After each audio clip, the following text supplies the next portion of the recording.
Bismillahirrahmanirrahim. Assalamualaikum warahmatullahi wabarakatuh. Sebelumnya perkenalkan, nama saya Habib Rizky Lubis.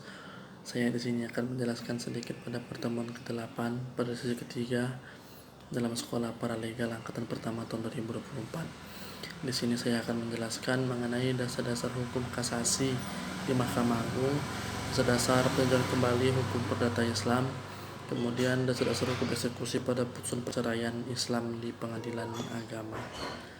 Nah, di sini saya akan menjelaskan sedikit banyaknya, yaitu mengenai dasar hukum kasasi di Mahkamah Agung. Kasasi merupakan suatu upaya hukum dalam putusan pengadilan pada tingkat akhir setelah tingkat banding atau tingkat terakhir dari semua lingkungan pengadilan di Mahkamah Agung. Pada tingkat kasasi, Mahkamah Agung hanya berwenang tentang yang pertama tidak berwenang atau melampaui batas kewenangan, yang kedua salah menerapkan hukum atau melampaui batas kewenangan, yang ketiga lalai memenuhi syarat yang telah diwajibkan oleh peraturan perundang-undangan yang mengancam kelalaian itu dengan batalnya putusan yang bersangkutan. Untuk jangka waktu dari pengajuan upaya hukum kasasi di Mahkamah Agung itu dalam permohonannya adalah 14 hari.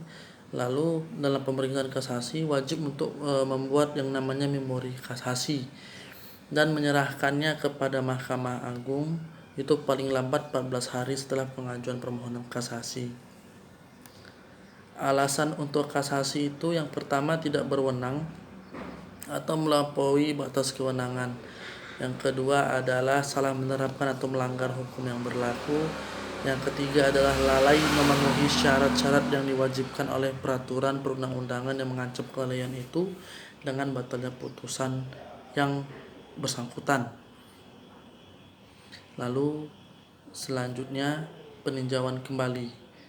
Nah, dalam peninjauan kembali terhadap perkara bidang perdata Islam di Mahkamah Agung itu secara definisi PK atau peninjauan kembali itu adalah upaya hukum yang dilakukan oleh pihak yang kalah atau pihak tergugat atau dari pihak termohon untuk membuktikan bahwasannya ditemukan novum. Novum itu adalah hal-hal atau keadaan-keadaan yang baru yang timbul setelah adanya putusan dari pengadilan atau dari pengadilan tinggi ataupun putusan dari Mahkamah Agung, putusan kasasi yang telah berkekuatan hukum tetap dalam perkara yang menyangkut kepada tergugat ataupun pemohon atas putusan yang dijatuhkan kepadanya, baik dari putusan pada tingkat pertama, putusan pada tingkat banding maupun pada tingkat putusan kasasi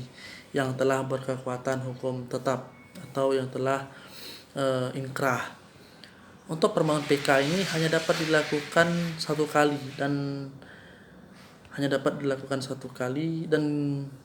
dapat diajukan kepada Mahkamah Agung. Pihak yang dapat mengajukan peninjauan kembali dalam perkara perdata itu harus diajukan sendiri oleh pihak tergugat, dari pemohon ataupun dari ahli warisnya jika tergugat atau penggugat itu telah meninggal dunia. Itu ahli warisnya dari pihak tergugat atau pemohonnya. Dan dapat juga diwakilkan secara khusus untuk menangani hal itu. Untuk eksekusi gugatan perceraian di pengadilan agama.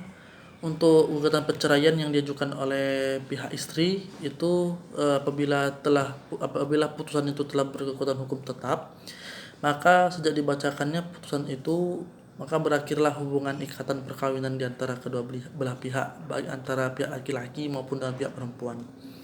Lalu kemudian yang kedua untuk perkara talak atau bisa dibilang juga dengan cerai talak, itu eksekusinya dapat dilakukan dengan pembacaan ikrar talak oleh pihak suami kepada pihak istri di depan sidang pengadilan agama.